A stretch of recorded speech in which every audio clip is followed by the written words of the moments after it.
Welcome back to Footy Parlor. I'm your host, Federico Pravettoni, and in this special episode, collabing with Supra Soccer Agency, I'm joined by Marco and Peter Curto, agents at Supra. Federico, what's up? I'm so excited for this. Let's get into it. Same here. I know you guys recently came back from Italy in what was a business trip that lasted a little bit under 2 weeks. Talk to us, about how it was. You talked to clubs, also an opportunity to strengthen relationships with the soccer world over there, because Supra, for those that don't know, also operates with a focus on Italy, being an Italian-American agency, but being based in New York. Oh, it was a good trip, I would say. We did how many cities? Maybe 10 cities 10 cities in 7 days. So it was a good trip. We try to make the most out of our time spent there, and it's good to connect with the different sporting directors, see familiar faces, new faces. In the soccer world, sporting directors change, so oftentimes from one year to the next, it's going to be someone else that's there. And we're not fortunate to be in Italy every day. Obviously, with social media, with WhatsApp, we can communicate with anyone from anywhere around the globe. But when you have that face-to-face connection and the time to speak, you can you get a lot more out of a conversation in person. So it was just a good opportunity to get there with certain people. Like Parma's sporting director was new. It was a chance to introduce ourselves, and with others such as Sartori, just being able to catch up and talk about things moving forward, and obviously the remarkable work that he's done. Obviously his past speaks for itself, and what he's doing with Bologna now again, where they might get a Champions League spot, it's nothing to laugh about. So it was a good trip, and obviously the culmination of Pepito Day, right, with Giuseppe Rossi, and how remarkable it is for us to be part of his journey. Someone that, as an Italian American, we look up to, because he did the dream, right, which was to play for the Italian national team, being born in the United States from Italian American parents, and it's just more than the dream. I think he did something that some might think is impossible, to be born in the United States and to make the Italian national team, which we all know is so hard to even break. But he became a mainstay on that team. If it weren't for injuries that kind of sidetracked him sometimes, but just very hard for a player born in the U.S. to then go out there, make a name for himself, and then become a mainstay for that national team. It's just very unique. And I think that respect for him was in full display that night. The event, starting from the game itself to then the after party as well at Coverciano, which is obviously the home of the Italian national team, and the guests that were there and the awards.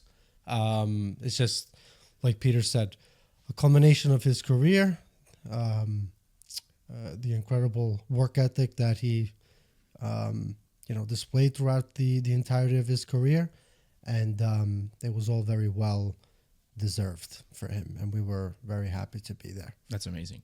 And just to provide a little bit of context for those listening, talk a little bit about that relationship with Giuseppe Rossi that you guys started a few years ago, how you guys kind of were part of bringing him back to the States to play in MLS. Of course, Giuseppe had a really strong career and is remembered in particular for his time, Villareal, but also at Fiorentina in Serie A. Yeah. It was a very hard moment for him at that time when we got to know Giuseppe. He had just come off his, I believe at that time it was his experience with Genoa, and he hadn't played in several months, and he wanted to try something new, something different. And, through mutual friends, we came in contact with him, and we thought that at that stage, we knew that there would be a certain degree of interest in MLS. And, we met with him, and of course, with Giuseppe, both of us, we have so much in common that we kind of hit the ground running in terms of our relationship with him and his family and his friends. And it was pretty much seamless from that point on. I believe from the moment that we met him until he signed this contract with Real Salt Lake, it was just a few months, right? Yeah. We were happy to get that done, and he started his career there, and then shortly after COVID hit, unfortunately, so that kind of shifted the world really. But we were happy to be there at the right time for him, and we've kind of continued that relationship moving forward even after his playing career. Yeah. Just talking about that, how are you looking forward to continue that relationship, as part of Supra and all, the projects that the agency has going forward, the vision, and, also the projects maybe, might align with Pepito's plans after? He has so much to contribute to the game of soccer. He has so much left to contribute. He's in love with this game. It's been part of his life since he was a little boy. And he's certainly not going to stop now that his playing career is over. So we look forward to whatever it is that Giuseppe wants to do moving forward. And he does have a plethora of projects in mind. I'll have Peter touch on that more. But, with the amount of effort that he put into this game, it just wasn't going to stop with his playing career. Yep. And then I would say even, post-career, we brought the Pepito Cup back to life.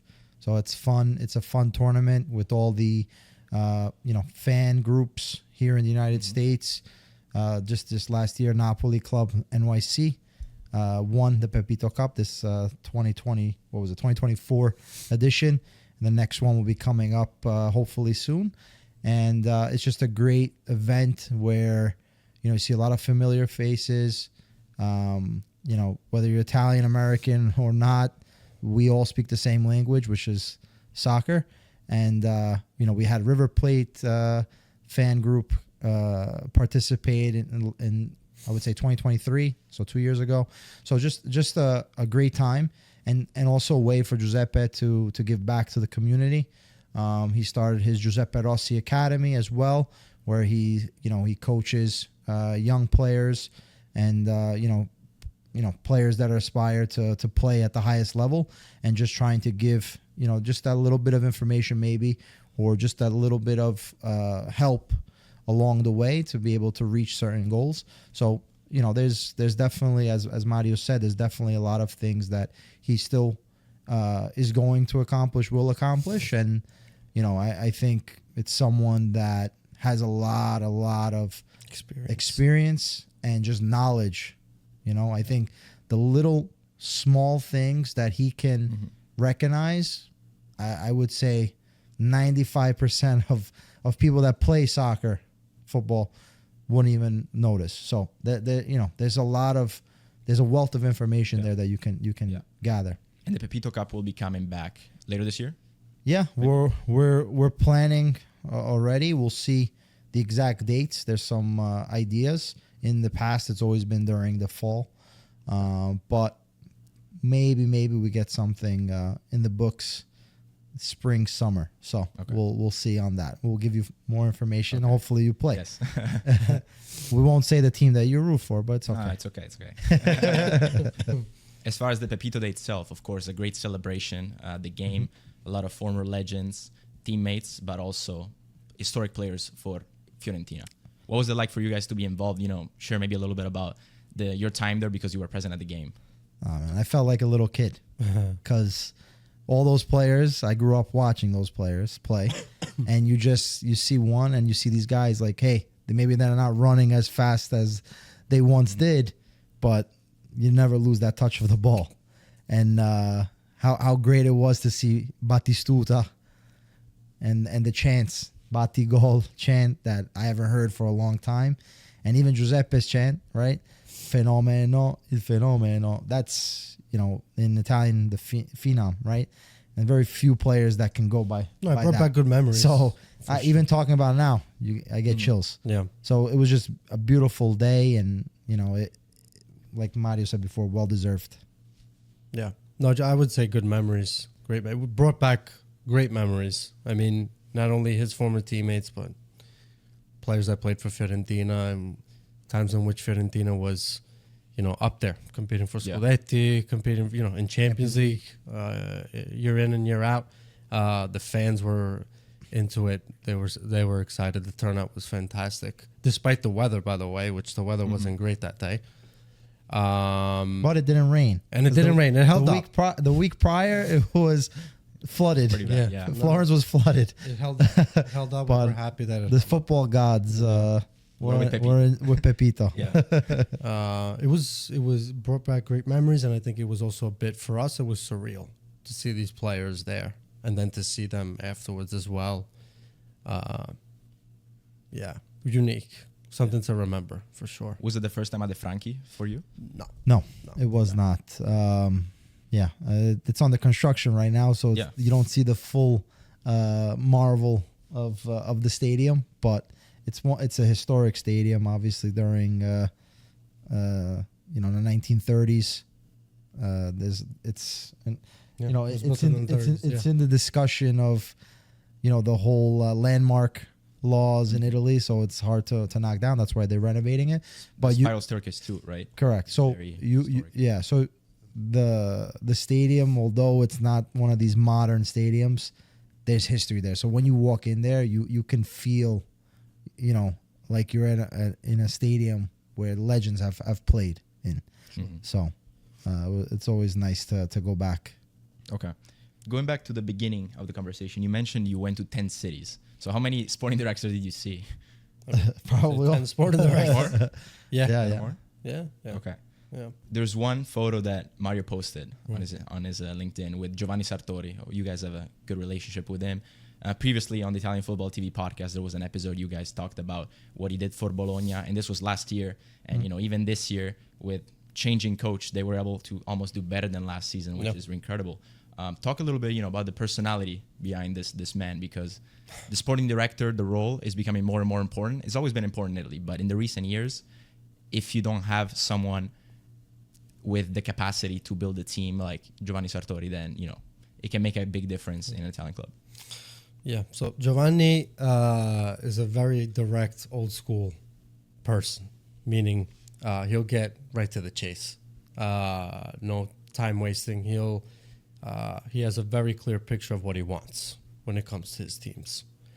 In meeting him, obviously, in setting up the meeting, because we're in Italy, and every time we are in Italy, we make a point to go see him because of our relationship, and he's always been warm and welcoming us, whether that be, at the time when he was at Atalanta and now he's at Bologna. He's always been there for us. And, it's also to see, because Bologna is a very unique situation, though. They have the same owner as Montreal. So you have Montreal and MLS. So, they have a unique way of seeing things and how to operate that synergy between both teams. But when it comes to Giovanni, he has a very clear picture of what he wants. And on our end, it's also a very good opportunity to hear what he has to say as to where the game is going, because even if he's old school and, he's up there in age, he's very much involved in the day-to-day. And in being involved in the day-to-day, he sees where the game is going, and he adapts what he needs to have on his team based on where the game is going. So he has a very firm grasp on that, and it's very nice to hear what he has to say, for sure. Yeah. And, his track record speaks for itself. What he did with Chievo Verona, making Champions League qualifiers, Europa League, Atalanta, creating that, the team where it is now, a consistent Champions League running team. And now with Bologna also making the Champions League last year in the mix yet again. So there's a common link, I guess, right? Which is his ability to identify the right players, make sure everyone's working for the same target and an objective, and his ability to be able to identify the right players. And even with winning, he was able to sell players. Last year Bologna sold two of their best players, Calafiori and Zirkzee, and they're still and the coach and losing Thiago Motta. So you have to have a certain level of understanding of the game, preparedness. These players are going to be sold, so you're going to have a plan B right there ready to go, hit the ground running and replace them from day one. So you really have to know the ins and outs. And one thing I would say also, like Mario said, he's always been open to accepting us to talk to us. So that's one thing I've noticed with a lot of successful directors in sports, but even business people, agents, leaders, they have to have an open line of communication, and being open to having a conversation. Yeah. Then you can see if it's going to go the right way or the wrong way, and then you don't have to answer that person again. But at the very least, that you have an understanding to say, hey, there could be an opportunity coming from the U.S. because even though we're Italian American, we're in New York, right? So we have a different market to operate in, and we can identify different players for an Italian team. And there's some interesting profiles now that are coming up, and we see it. Look in Serie A with Pulisic, McKinney, Weah, Musa. These guys are from the U.S. They're playing for the U.S. national team, and they're playing in Serie A on both Milan and Juventus, two of the most historic teams in Italy. That was part of our trip, was also to understand, because like Peter said, every year there might be some teams that change technical staff. There might be some teams that get relegated, get promoted. So it's to maintain a relationship. Stay connected. It's to establish a relationship. It's to reestablish a relationship, but also to see where certain clubs are when it comes to our market, the North American market. If they're on it, if they watch it, if they follow it, if they're not interested at all. And so, but we were glad to see that, like Peter just said, not only because of the players that are now in Serie A, but there are plenty of eyes on from these clubs towards the North American market because of those players, but also because of where the game is going nowadays. It's kind of hard to kind of not see, to avoid. Yeah. So, especially because in the U.S. soccer pyramid, we're seeing a lot of players also making the move from USL and MLS to Europe. Yep. Maybe those top four you mentioned, they haven't played at the league level in the U.S. But how is the perception of North American soccer in Italy, in particular, when talking more about the teams and the leagues rather than the national team? So there's a lot of interest. There's a lot of intrigue. Many are familiar with the MLS because it's been around for 30 years now. The USL is newer, of course, so there's a level of, on our end, to kind of educate when it comes to the USL, explain how the dynamics work within the soccer pyramid here.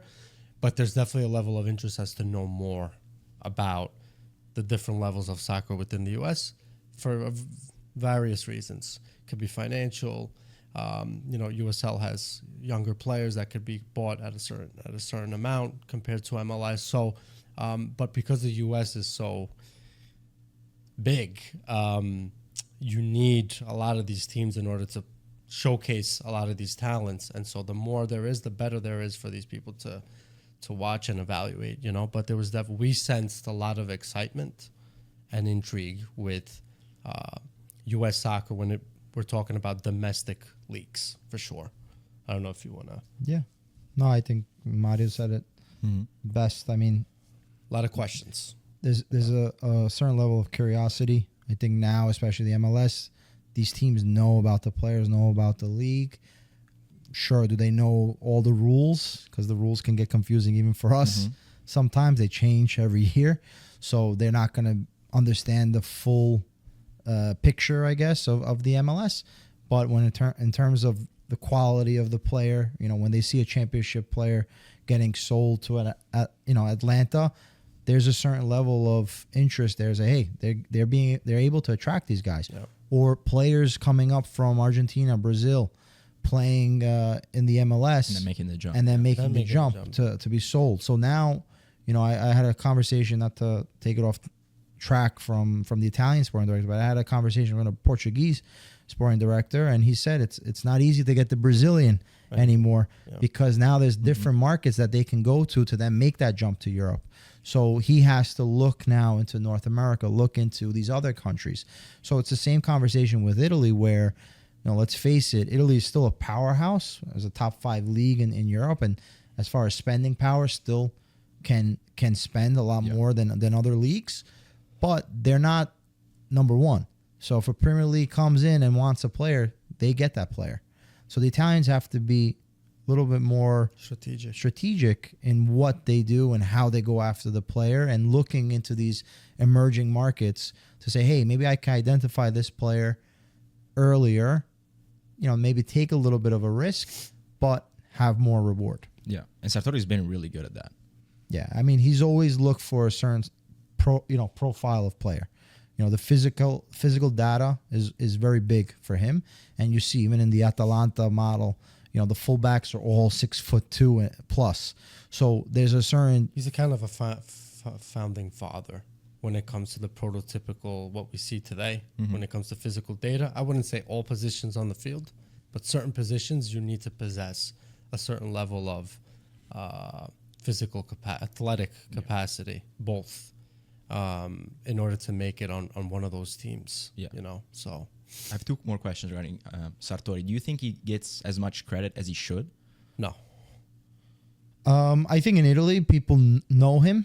But is he number one in Italy? Probably they don't give him the credit that he deserves, but he's definitely, highly regarded. I'll give an example as to why I believe not. He left Atalanta in 2022. Yeah, you would think, and I thought, and we thought that when he left Atalanta, he would definitely have the pick of the litter when it came to the top clubs in Italy. He ultimately accepted Bologna because it was his father's club. So it was a choice that he made with his heart, right? We don't know if he had offers from the top clubs, but if he was as well recognized as we think he deserves, there would have probably been a big push, even from outside Italy, which I don't even know if he'd be interested in. But I'm just saying, So that's the reason for my answer. Oh, that's true. I mean, you should have Juventus, Milan, Inter all calling for him. Obviously, after something like that. Yeah, someone like that can revamp your squad and make sure that you're selling players. Because listen, the ownerships, they look at that, and also winning or getting into certain Champions League spots. So. It's important nowadays. Yeah, you have the business model and sporting models that. But if he does aligned. this with a limited budget, I can only imagine what he could do with a bit bigger budget. And definitely globally, he's nobody knows who he is. If you probably ask anyone here in the United States, or even if the biggest football fan, they probably don't prefers know. it that way too. They don't know. He's old school. He doesn't like to be in the spotlight and whatnot. Yeah. So. That's an element that we also kind of appreciate. That leads to my last question about him, because you mentioned earlier that he's more the traditional type of sporting director. He's definitely on the senior side too, maybe compared to some of the other ones. How does someone like that, stick to tradition and what he does in his craft, while at the same time adapting to the new innovation? Right now it's much more data driven, and you look at data and there's different ways to scout players and sign players compared to maybe 20, 30 years ago. He's just a savant, because he was looking at data when he was at Atalanta 5-6 years ago. He when this software started coming out with the physical data, and now there's so many, he was already on a software where that software will look at physical data and kind of like basically sift through thousands and thousands of players and give him a short list of players that kind of aligned with the characteristics that he was looking for. So he was already way ahead of his years back then. He just knows it's just experience, and it's just watching games and understanding where the game is going. That's all. Yeah. I would also say the same way that he's open in communication and opening his doors. I'm sure personality wise, he's open to these innovative measures, especially if he thinks he can gain an advantage. Because ultimately, as a sporting director, you have a duty to the club, to the ownership, right? To the fans, to try to get the best player for the cheapest amount, or try to build the best roster that you possibly can. So if there's, like Mario said, the data that he's already been a big supporter of, to use that data, use these new tools to be able to better make a decision and go after the right player. And listen, he was on when we were meeting. He had his iPad ready to go. For his age, he's up to speed with what he needs to do and having everything set. Is he the same as a 20-year-old kid on his phone? Maybe not, but doesn't matter. He can definitely run circles around some sporting directors. Sure. But yeah, going back and talking, we briefly touched a little bit on USL, MLS, US Soccer Pyramid. While you were still in Italy, there was a major announcement. The board of the owners for the USL agreed to bring forward the introduction of promotion relegation in a few years' time. This is a major announcement. I know, Peter, you said that this is like almost like a World Cup for the USA. I think it's bigger. Bigger. Than the World Okay, Cup. so please expand. Why do you think it's so big, and how it can shape the game? Well, definitely one that we follow now, the rest of the world, which is promotion relegation and the basis of FIFA, basis of football worldwide and competition, where even the little guys, if they're justly equipped, they can compete with the big guys, because that's the beauty of the game. That's the beauty of the game, that unlike other sports, you can be dominating and you could still lose. So what I see, why I think promotion relegation is going to be bigger than the World Cup, it's going to open up, or let's say bring soccer to the smallest communities, the smallest cities around the U.S., and give the chance to develop an academy, give the ownership the opportunity to invest in infrastructure, invest in the youth, getting the right people for the job in the sporting director role and the head coaching role, giving the chance for a head coach to not want to just stay 1 year and then go to the next team. If he's able to bring that team up the ladder, he's going to be able to compete at the highest level, while also, in a sense, it's an added value for him to be able to, let's say, get promoted maybe once or twice and then make a jump if you really wanted to the bigger team, quote unquote. Yeah. So it just gives you stability, and it gives, I think, or the potential of it is you're going to have, top level youth academies, an investment in the clubs, and, pretty much everyone's held accountable, right? There's no tanking. It's not like you can get a draft pick. It's a matter of, hey, we either do good and we get promoted, or we maintain the level, or we could also risk going down. And nobody wants to be the team that goes down and gets relegated. So it's going to be entertaining. Every game is going to count. It's not just, let's just get into the playoffs and then we'll see what happens. Like, I think you're going to have fans that are going to watch those games towards the end of the season, where they don't want their team risking going down or trying to make that playoff push. It's the beauty of the game. And, I've always said it, America doesn't have a soccer problem, right? There's a lot of soccer fans in the United States. Mm-hmm. The problem is those fans don't follow the American leagues. They don't identify with the American. They watch Premier League, they watch Serie A, they watch La Liga. And I think this promotion relegation gives them the same feeling, right, as they would have for their Premier League team or their Serie A team. So that in itself, they now all of a sudden recognize the game. And they can have a passion for, if I come from Des Moines, I have a team now that I can support because we can make it to the first division. Sure. So that's why I think it's bigger than a World Cup here in the United States. It's groundbreaking. It's going to shift the game, and it's going to be seen like it's never been seen before in this country. And we hope that it works out. Obviously, right now, it's only one league that is implementing it, and it's going to start in a few years. But like Peter said, it does give, clubs that are at a certain level in division the opportunity to, if they do their job very well, to get promoted. And eventually, in this case, it's 3 divisions, so get promoted then again to the Premier Division or whatever league is going to be called at that stage. But it adds pressure, and that's what fans want. Fans love high pressure, high stakes, high reward, high risk. So everything is going to come to life. Every game is going to mean something, and it's going to bring these fan bases together, really. Mm-hmm. Yeah. I mean, the U.S. is a really strong culture for sports, especially some of the other sports. Like if we look at basketball, like, it's a closed league, but it's very, very followed. Yeah. And there's like in Europe, there's a big recognition for it. How do you think, could this also shape a little bit of a new standard and chapter of fandom in the US? Because, I mean, if you look at the other sports, they don't have promotion relegation. So how do you think, could that change a little bit from the fandom side too? Or is it just too big of a shot, right now? That's a good question. I think, yes, in the US, all these sports are looked up to. Everyone looks at the NBA. Everyone looks at American football, the NFL and whatnot, baseball, hockey.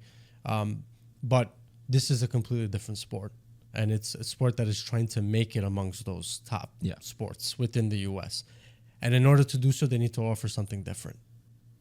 They cannot replicate that. They can, and it might work, but at the same time, you need to offer something different. And in order to do that, you need to align with what is working, which is what is working in Europe. So that's how I would see it. It's a very good question. And, some might say it's a step in the opposite direction as to where you need to be in order to be sustainable in this country. But again, you need to be a bit different in this specific sport in order for it to grow as you envision it, as you think it could be in the United States in order to reach certain levels. Yeah. And I think that opens up an interesting conversation because now you're going to have 2 first division leagues, of course, as well as promotion relegation with USL. You're going to have first division for USL along with first division, of course, that's already present for the MLS. How does this change of balance of power, like how is it going to look like? Because right now you're not only competing to get attention, in terms of soccer in the US and growing the sport compared to the other sports, but as well as you're 2 different leagues competing for the same thing. How do you think that's going to look like? It's up to the leagues, really. Or even, from an agency perspective. I would say I would answer the same way. It's up to the leagues. Right now, MLS, in terms of quality and level, of course, it's a bit higher because of the resources that they have. But USL, again, in order to reach certain levels, this is a necessary move in order to bring the attention and then consequentially bring everything that they need in order to then rise their level as well. There's a plethora of ramifications that might come from this, even financial, and that's exactly what they need in order to compete. Yeah, and I think they have to do it the smart way, like a USL championship team or whatever the new Premier League or First Division, USL. They can't go out and try to outspend the MLS team. They're not at that stage yet, and if they try to compete that way, they'll lose.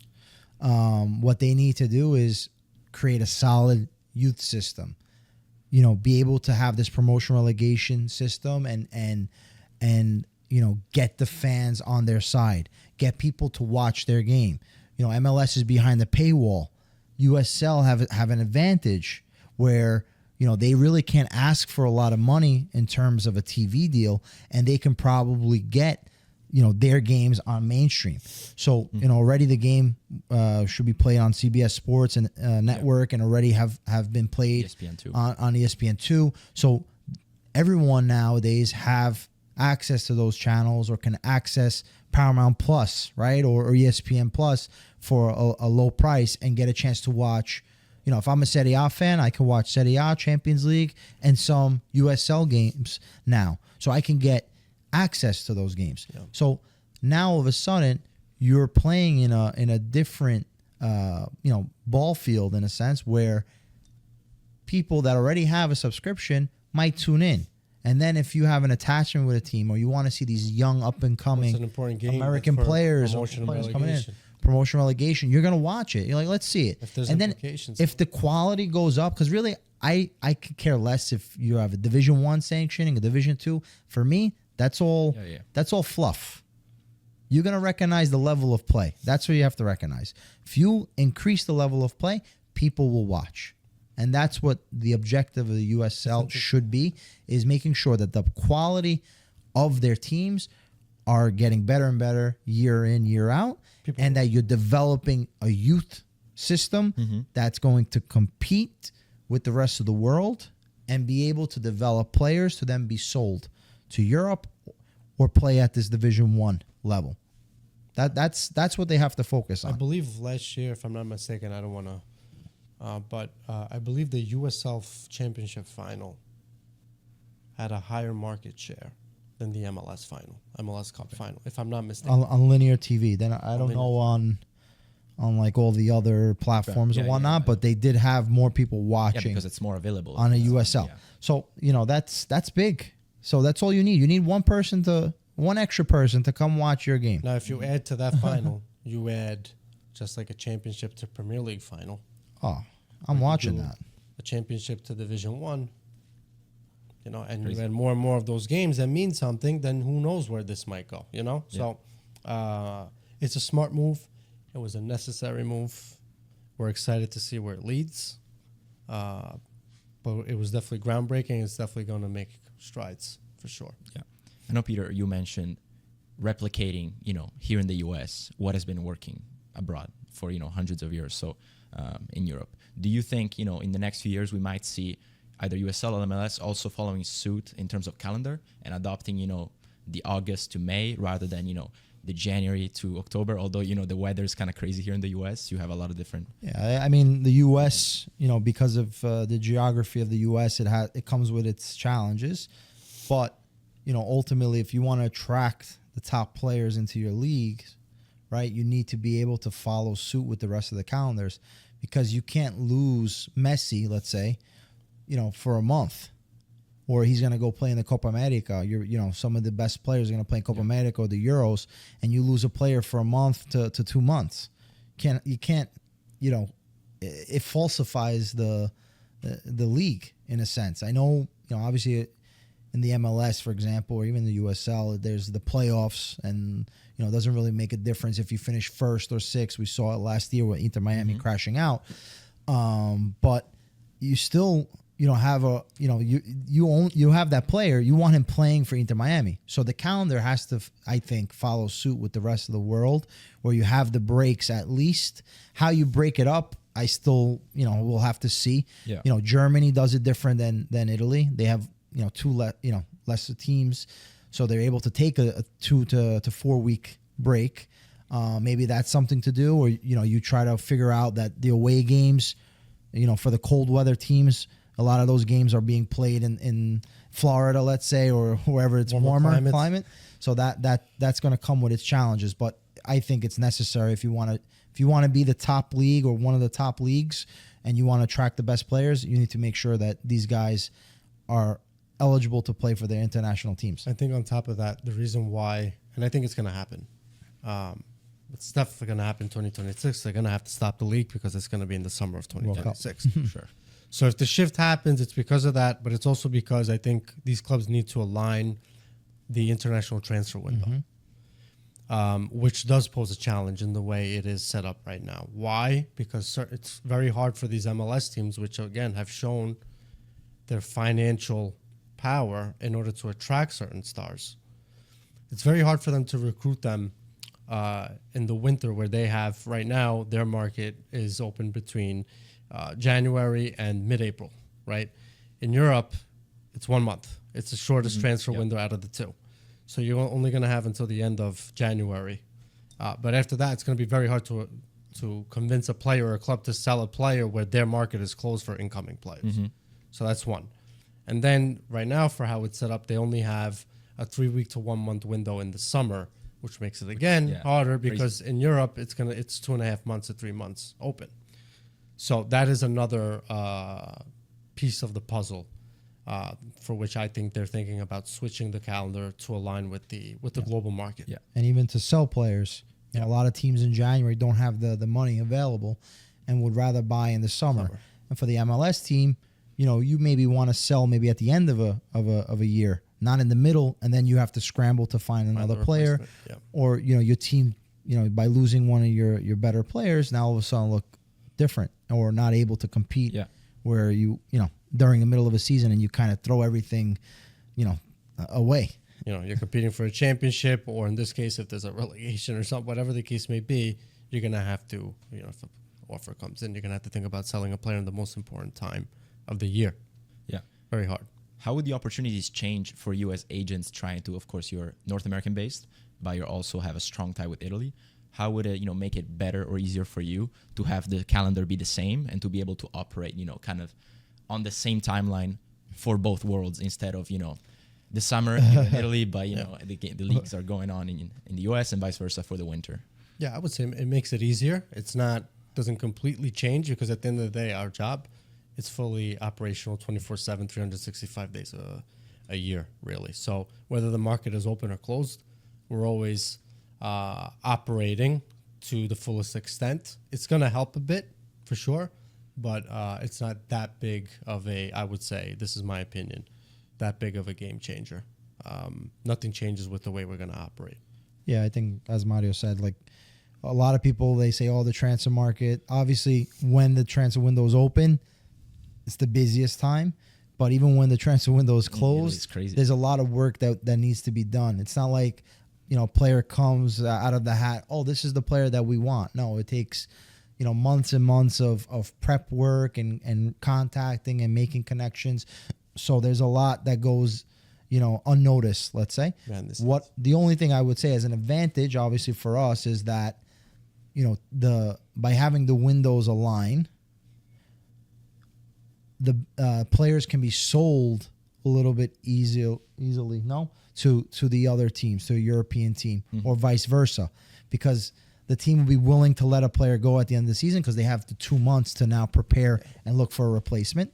And at the same time, the European teams, if they're looking at an American player, they'll have the financial capacity to be able to buy a player. Whereas January, it's more so 1 or 2 acquisitions, but only because of necessity. It's a Band-Aid market. The January market is a Band-Aid market. So that's what makes it very hard because, you can only do it under certain conditions because of where they are in the season. So, though I feel like in Europe too, it has changed lately where you see, for different reasons probably, but you see more investments being made in January in Serie A too compared to, maybe 10 years ago when, even a team like Juventus with Marotta, he rarely did anything in the winter. But he was also, of course, it's circumstantial. It's really circumstantial. Like you see teams that are in full emergency in January where they're missing half their team is in injuries. Out injured, or maybe they're risking relegation and they need to invest because or else they're going to pay with a relegation, so. Or also if you're not meeting certain objectives, you're going to take a big financial hit. Yeah. So you have to figure a way to make sure you can get Champions League qualification. So, I think there's more money maybe being spent in January compared to years past, but if you look at it, statistically, few teams are able to really spend that money. And everyone else is loan. They try to get with the short thing. There's a lot of hesitance with new, project players. Yeah, they'll go with what they think is the short thing in that moment that can help them right away. So, And kind of last thoughts on the promotion relegation. When you're having conversations with players and clubs, both in the US, let's say somebody that you're trying to sign to your agency like a new player, or you're trying to transfer a player to another team, or if you're going to Italy for a business trip and you're talking to the clubs and the sporting directors there, how does the implementation of promotion relegation, how does that change the type of conversations you're having with these people? I don't think it changes much in terms of speaking with the clubs, because ultimately they're going to look for the players. They really they don't know more or less promotion relegation, the different levels and where each thing. They're going to look at the individual player. Yeah. When you look at recruiting players maybe for the leagues here, it hasn't happened yet, promotion relegation. So we haven't really had the conversation. But I think if they're coming from Europe, they understand the risks of promotion relegation. And here in the US, MLS is still going to remain the same. So there really isn't going to be any change, I feel, when it comes to explaining, what to expect or expectations of a player. What if, though, you're trying to bring a player onto your, either onto your agency or a player you already have on your agency, hypothetically, abroad, and you're bringing him to the States? How would you speak, about that opportunity and how groundbreaking it would be to be a part of now a promotion relegation system that, you might be signed to a championship or a League One team, but in 2 years, if you're part of a good project, you can make it to the first division? Well, there's a lot of things. There's a lot of factors that go into that. Depends on the player. Depends on the age. Depends on, how many what his development looks like, what he needs at a certain time, and that specific time, what the player would need. So it varies, circumstantial, really. Yeah. Now that we touched on USL, I also want to touch on something else about MLS, because this year they kind of introduced the cash for player trade, which Supra was involved with Jack McGlynn when he was brought into the agency and being the first homegrown player to go through such a deal. Does this change a game? Like, what is the future impact, of such a decision and by the MLS to implement this? It definitely changes the game. I mean, now there are more possibilities to buy a player, sell a player within the league at certain amounts that were not allowed prior. So a big player, a big DP player within the league is not happy or wants to make a move and is not getting what he would want from Europe or whatever the case may be. There's a possibility of staying within the league for higher figures that were not allowed with the original game system that they were implementing. So it's definitely a game changer when it comes to that. Yes. Yeah. And I would note that this is a test run. So it's not fully implemented. It's going to be around for the next 2 years. So the MLSPA want to see how it looks. Obviously, the advantage to the player is they get 10% of the transfer fee, or they could also look to get a renegotiation of the terms, new contract. So definitely creates a new market within the league. I think it still has its hiccups because ultimately there's certain parts of it that are not in line with with Europe, let's say, because even though it's a cash transfer, it's a trade. So the teams can agree to it, and the player ultimately has a say, but doesn't have the final say. So there's things that still have to be worked out, I believe, and it creates a new market for the MLS teams, but also for the player might raise certain transfer fees outbound to outside of the MLS. Yeah. Okay, we're going to touch on our last couple of questions. As far as the Supra roster, there's definitely a lot of young players.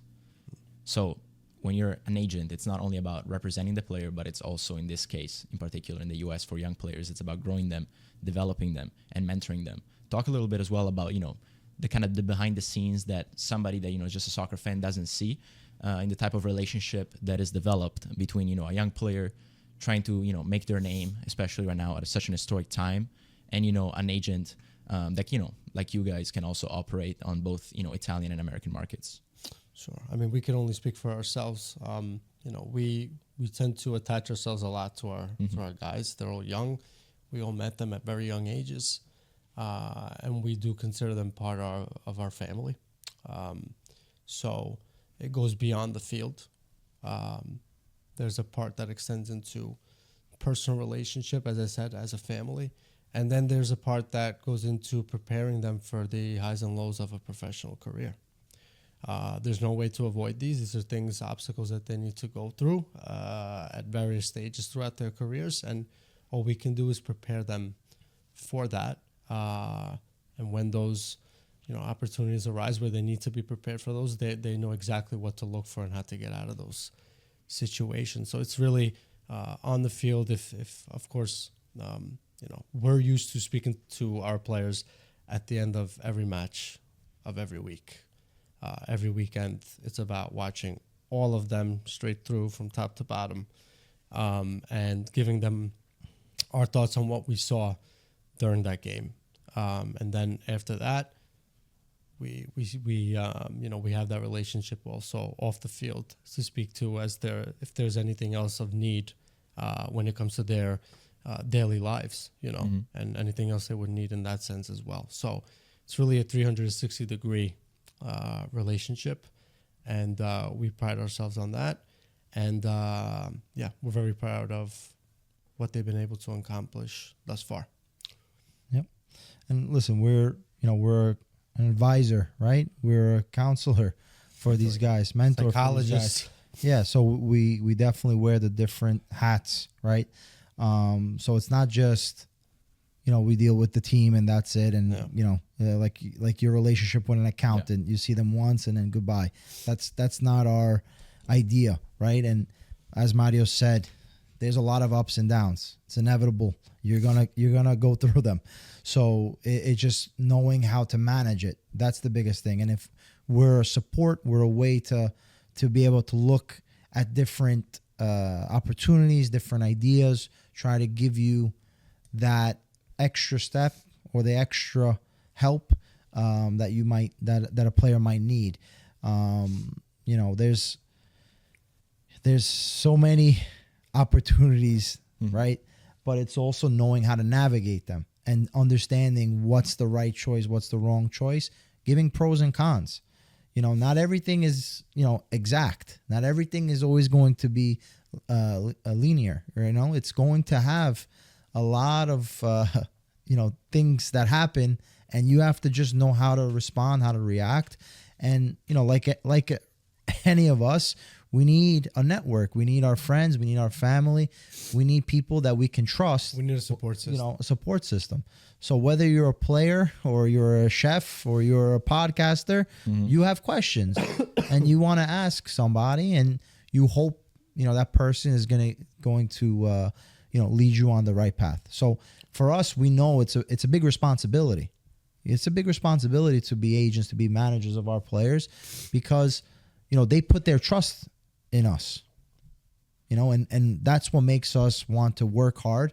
And we want to, also for us, it's beautiful to be able to see where a player started and where he is now. And there's a lot really that makes us enjoy. It makes us enjoy what we do every day. It's a true team effort from the beginning to wherever they end up in their careers. It's a true team effort, because only we know, us and our players, what we've been through in order to be where they are now.